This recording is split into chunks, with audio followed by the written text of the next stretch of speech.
We're a great bunch of people for coming up with a whole list of demands for how other people, particularly the people in our close relationships, should treat us, and the expectations that we carry for other people.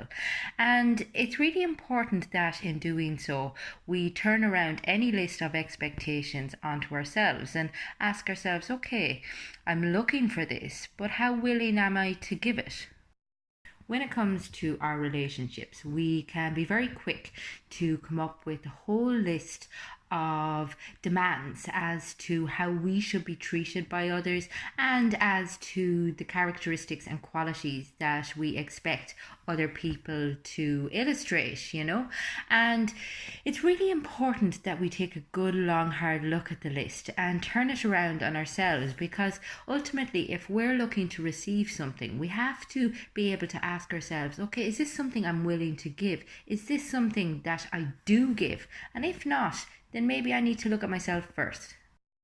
When it comes to relationship conflicts and issues that arise, we tend to be very quick to come up with a whole host of reasons as to why our partners are at fault, and also list a whole list of demands and requirements that we expect from them. And it's really important that when we're looking at these demands, when we're looking at the qualities that we want them to portray and illustrate, that we take a look at ourselves and our own willingness to show the same.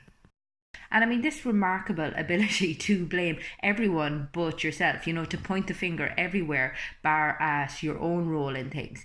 It's just your brain doing its work once again. It's a bias that basically says that when something goes wrong, we tend to blame other people. It's a form of self-preservation. However, we have to be very aware of it, conscious of it, and we have to be willing to turn it on its head if we want to develop and grow and be the sort of person that people want around.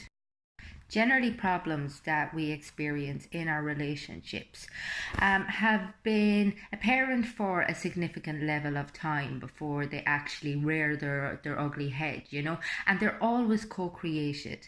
Although one party may look like they have a more significant role to play than the other, there's always an interaction there. It's not a solo project. So it's important that both partners take a level of responsibility in any issue, as opposed to all of this finger pointing and all of this blame.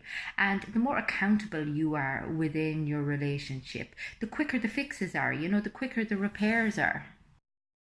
And as a society, we have developed that mentality of, what do I get out of this? What can I gain from this? And that doesn't always work very well in our relationships. It doesn't work in life for us either. We need to start asking ourselves, what am I offering the world? What am I offering my partner? How am I helping to resolve this situation by just sitting here condemning, blaming other people? And the more you start taking accountability for your role in the relationship, the more you take ownership of both your strengths and your weaknesses, and the more you will grow as a person, the better the communication is going to be. And then you can decide, if your partner is not willing to meet you there, where you go from there, knowing that you have done your absolute best. And it doesn't always start out like this. Any relationship starts out with us seeing the best in each other, and pushing our best foot forward, doing our best to always make our partner feel good, and also seeing all the good parts in them.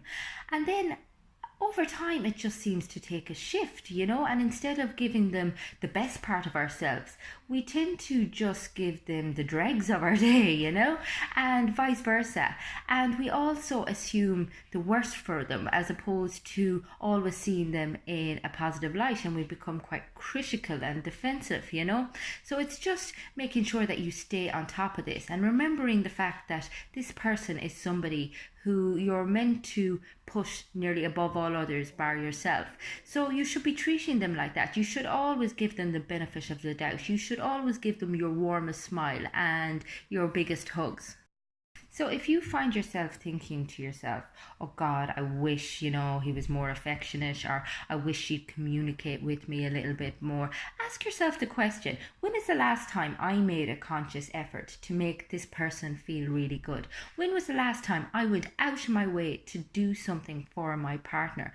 When was the last time I showed up for them 100%, And continue to do that. Call yourself up on it and continue to put it into practice. And I guarantee you will see your partner change in response. People, it's very much a case of monkey see, monkey do. So if you want to start seeing significant changes in your relationship, start being the person that you want your partner to be. Start showing up for them. Start going that extra mile for them. Start reaching out to them, being as kind and as loving and as passionate as you can possibly manage, and watch them begin to light up, watch them warm towards you again, because I think an awful lot of the problem with relationships is complacency. We stop pushing each other on that little bit of a pedestal. Obviously, you can't have somebody way up, but you have to make somebody feel that little bit special. And I know it's all meant to come from within, but it's nice to have a compliment from the person you love. It's nice to know that they still admire you and think you're a hot piece of ass. Be flirty. Be fun, create spontaneity, create curiosity within your relationship, because you want predictability, you want the reassurance of a stable relationship, but you don't want it to be boring as shit either. If you'd like any further details on how you can lift your relationship, or indeed if you'd like any further information on any of the topics that I talk about on here, please get in touch on the website. It's fundamentals.ie, or get in touch on Instagram or Facebook. Anyway, have a lovely day.